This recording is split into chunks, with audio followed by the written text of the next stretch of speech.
Hi class, this is Mr. Tan. Again, today we are on Box Hill. If you can see this beautiful location here, you've got the roads where you can drive down on that side all the way going down to Box Hill. Down this hill here, it leads to the bottom of Box Hill, which is really nice. And to the top of Box Hill leads you to some lovely views. And all around, if you see the 360-degree camera, you can see such beautiful views around here. So again, today we are focusing on marketing essentials, and specifically we are looking at P3.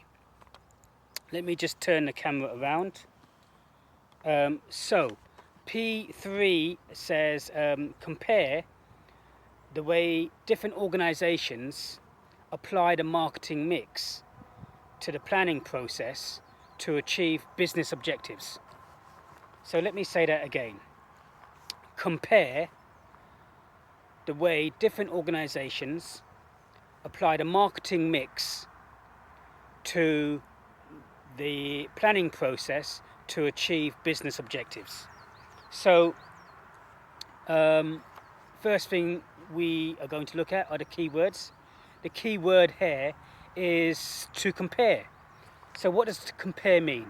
Compare means to look at the similarities or the differences between two or more things.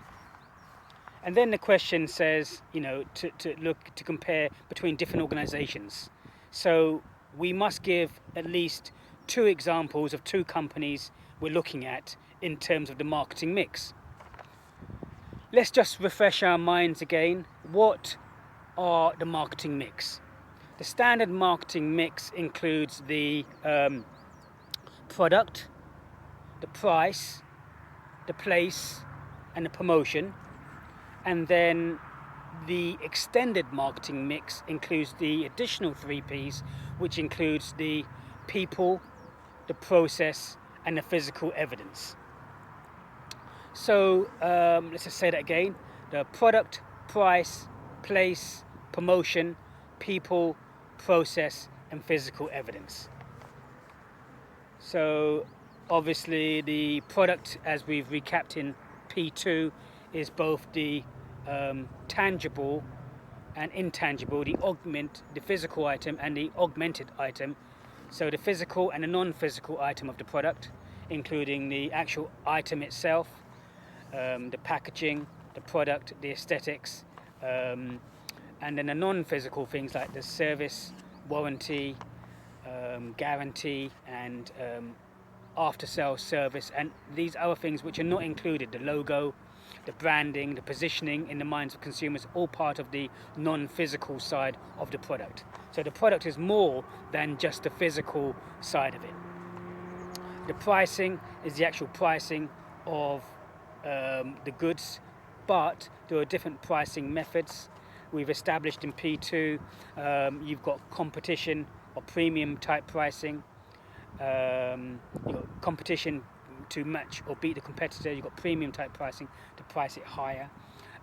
You've got cost-based pricing in terms of basing it in terms of the costs to manufacture a product. You've got psychological pricing. So you've got different pricing methods.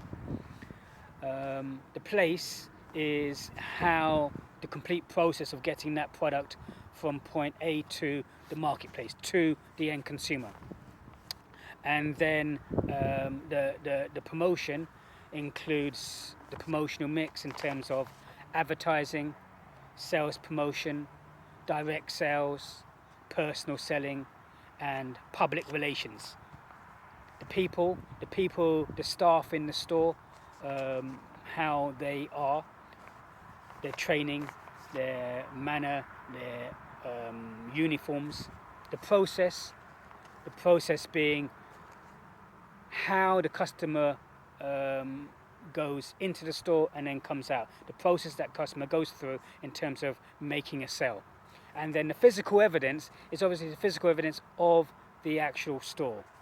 The store, the merchandising, the logos, the branding, and then in store, the products, how it's displayed, the merchandising, the counters, the tills, and all the physical items in the store. So that's the extended marketing mix. So the question is asking us to look at the marketing mix.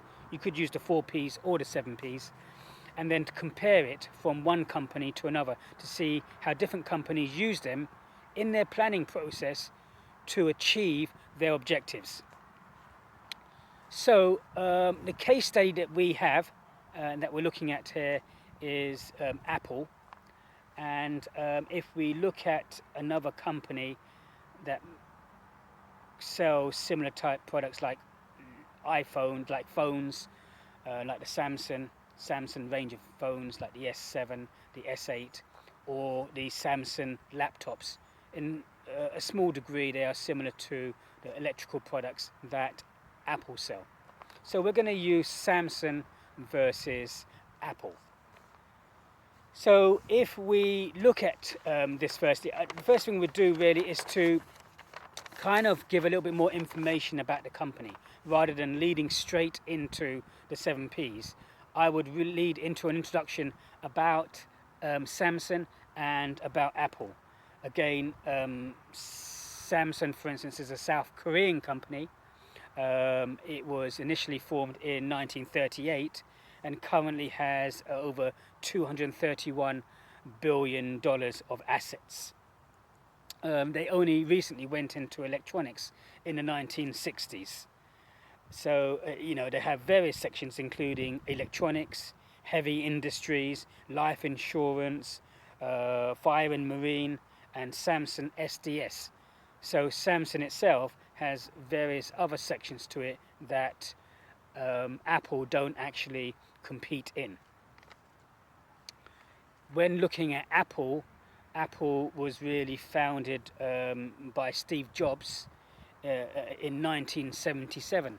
And Steve Jobs really was trying to make people's lives different, to give society something different. And his main mission was basically to better develop and improve our lives by their products and how their products were designed, the aesthetics, the quality of it, and what it could do in comparison to other products that couldn't do those same things.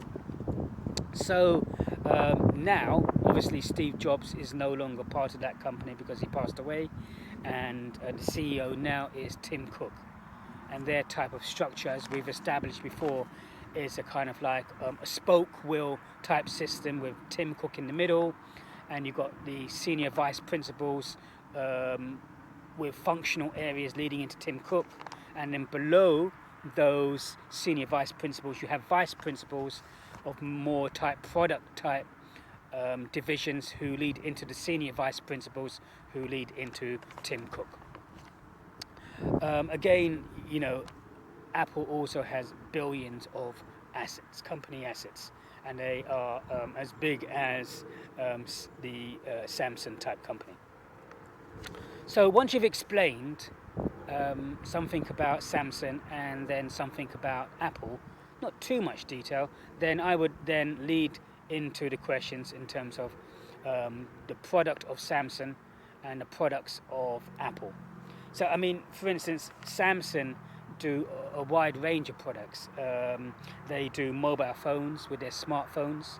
They do televisions, computers, cameras, refrigerators, air conditioners, washing machines, microwaves. So they do a wide range of products. In direct comparison, you see the Apple type products being the Apple Mac, the iPod, the iPad, the iPhone, the Apple TV, the Apple Watch, the Apple software. And you also have other sections as well, Apple who target schools and education, and you also have an Apple software section for businesses. So you can see the product ranges are quite different. But even if you was to focus on the specific products of Samsung, comparing the Samsung S7 to the iPhone 7, then you could make direct comparisons. The product itself, for instance, in the Samsung, focuses more on functionality in terms of what it can do. It has a very, very good camera with good zoom on it, and Samsung has very good technology as well in terms of this 360-degree technology, which links in and is especially designed for the Samsung S7 and Samsung S8. In direct comparison to Apple, the product itself, the Apple iPhone is thinner, it's slimmer, it has more memory in terms of the internal memory and hard memory as well. So again, the hard specifications of the Apple phone slightly outperforms the memory of the Samsung phone. But nevertheless, there are various upgrades that you can achieve and get for the different phones and models. But likewise, if we look at the non-physical side of the product, the Samsung product in terms of the brand name is a premium type product, but in direct comparison to the Apple brand name, the Apple brand name actually has a more of a premium feel than the Samsung. If you compared the branding of Samsung to the branding of Apple,